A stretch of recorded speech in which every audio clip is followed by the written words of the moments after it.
Hi, welcome to AFTV. I've got Robbie with me, isn't this? This is odd. This is odd. I know, it's mad, it's mad.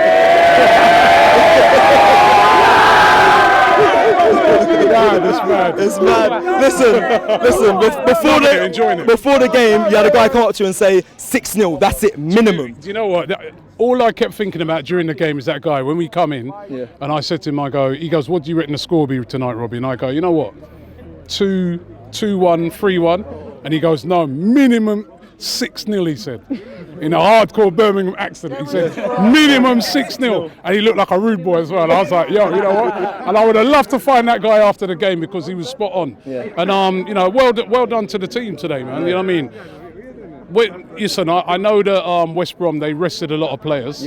But at the end of the day, Arsenal go out there and put them to the sword, and that's exactly what they did. And it was so good to see Aubameyang. So good to see Aubameyang score a hat-trick today. What does that do for his confidence? Massive confidence booster. You know what I mean? We need this guy this season. You know what I mean? I've heard a lot of people saying things like, "Oh, he's only here for the money." I don't believe that. I feel that this is a guy that, you know, he's driven to do well.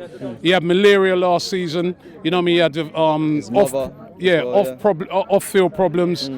And I feel that if he can come back to form, it'll be massive for Arsenal. And we're going to need him against Man City because that is a seriously tough game. And, you know, we need an on-form Aubameyang. So it was fantastic to see. Do you start Aubameyang this Saturday? Do you throw him straight in? 100%. He has to start.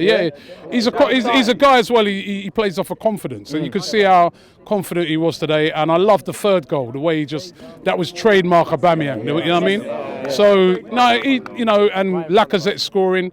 Listen, as we said, right, it's only West Brom. We know that it's only literally like their second team, but we've done the business, man. We put them to the sword, and that's a good confidence booster going into Saturday because that is going to be a very tough game. What about Arteta? Does it relieve any pressure off him after this performance? I think it does, until Saturday. That's being real, isn't it? It's like the pressure will be off a bit. You know, could you imagine if we came here and lost? You know, it would be terrible for him. So, you know, he can go to the training ground, he can be a bit confident tomorrow, you know what I mean, and just say to them, right, listen, now let's go and put in a good performance against Man City. I think, you know what, we're all of us here are realistic, right? We know that Man City is a much better team than Arsenal at this moment in time. But we want to see a performance, man. That's what we want to see, performances. The first two games, the thing that annoyed me the most was poor performances. We know Chelsea are a very good team. We know Chelsea are way ahead of us at the moment. But I want to see a performance, man, and I didn't see that on Saturday. Did you see more of that tonight? Do you see more? Yeah, I saw that's a performance tonight. You know what I mean? And you can see the players, you know, fighting and doing what they're supposed to do. But now we need to see that on Saturday. Saturday is when we need to see that. If we're going to go down, let's go down fighting. But we want to see fight. I want to see, and there's players there with ability. You know, and. Yeah, I enjoyed the performance today. Good to see Odegaard start. And Ramsdale, their debuts. Ramsdale got a massive, you know, for all those people who've been talking about Arsenal fans hating on Ramsdale and that, come to the game tonight and see the reception that the fans gave him. Unbelievable. You know what? Because sometimes there's a lot of falseness that goes around it, right? When the thing with Aaron Ramsdale is that when fans heard about £40 million and that's when they were upset. They were like, come on, he's not worth that. But when he's been bought now for 24 million, I think that's worth it. And the fans tonight were right behind him. They were right behind Odegaard, all the new signings, you know, and we're excited to see him play. So, you know, listen, we're behind our team, man. We just want to see our team do well. We want to see our team perform. Last thing before we wrap up, Pippa and Julian said that Tavares was their standout player. Who you thought stood out for you today?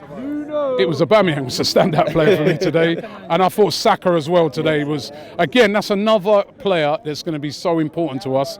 And I think the thing about Saka is he picks the ball up and he drives at players, right? And he, you know, when you got a player who does that and the strength of that kid, that's what I mean. This team has got some unbelievable players, but we've got to start playing as a team. We've got to start putting in performances, and if we can do that, you know, we can improve a lot. There's still a lot of work to be done, but, you know, I just want to see a performance at the weekend. But for me, I'd say standout players was Aubameyang or Saka. Those two stood out for me. They were really good today. Thank you, Robbie. Respect.